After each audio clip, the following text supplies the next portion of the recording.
With deep cuts and hefty tax proposals on the table, lawmakers in Olympia are feeling the pushback, whether it's the loss of critical services or passing costs on to customers. We are hearing from some who say they want a complete budget do-over. Of course, that's not how things work at all. Joining us to help navigate this current crisis is former state Senator Reuven Carlyle. Thanks for being here. Of course. So there's so much going on. Democrats in the House and the Senate both released separate budget plans this week. Help us understand sort of the process and where things go now from here. Absolutely. So the first draft of the budget is a first draft. You take a big shot, and then, of course, you got to sharpen your pencils, and you gauge public reaction.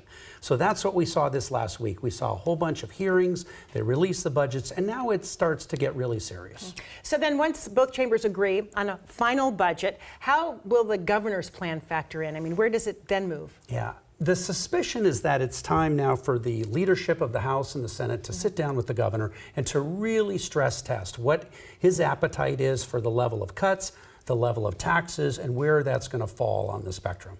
And what are the big things that we need to know about these proposed budgets so far? I mean, what are you hearing from some of your former colleagues in Olympia about what they're saying? A couple of the really big issues. Look, $2 billion of additional spending in public education, a lot of that driven by special education costs in 295 districts statewide. Big unfunded mandate, big challenge.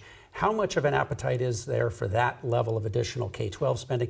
Another really big issue, of course, as you can imagine, is the rainy day fund. And another issue, of course, is state employee salaries. At a time with so much federal uncertainty in jobs, do you provide state employees with a salary increase? So a lot of tension around those big questions. And also, I mean, a lot of people are talking about taxes. The governor has said that he's in favor of spending cuts, but of course that only goes so far. So what are you seeing in the proposed budgets in terms of taxes and what we may be seeing? Yeah, there's a little bit of the luxury of the governor to be reticent about taxes until it gets to the very end.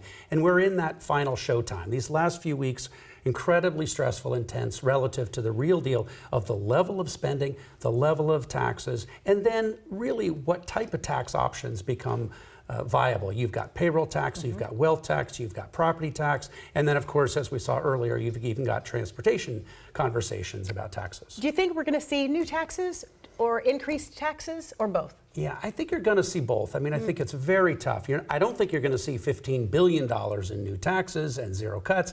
I don't think you're going to see $15 billion in cuts and no taxes. You're obviously going to see some degree of balance, but it is a big open question about what type of taxes and whether or not there might be efforts to repeal taxes on the initiative on a ballot later. Republicans, including the House Minority Leader Drew Stokesbury, called proposed taxes troubling, and we spoke with him earlier this week, so take a look at this. You might hear from Democrats that they want to tax wealthy Washingtonians and big businesses, and yes, they are taxing those folks, but they're also taxing regular people too. And I hope that regular people realize how many nickel and dime taxes they'll have to pay, literally taxing the joy out of their lives. When I think about what taxes pay for, people find joy in having a well-funded public school. They find joy in having services at the local, county and city levels that work, having infrastructure. That was also Representative April Berg's response.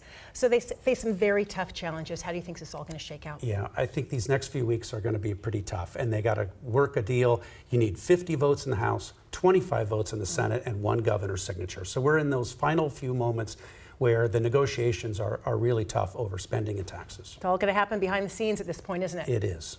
Reuven Carlyle, thanks so much. We appreciate your time and your insight. We're going to have you back as they try to work through these next steps. Getting close. Appreciate it.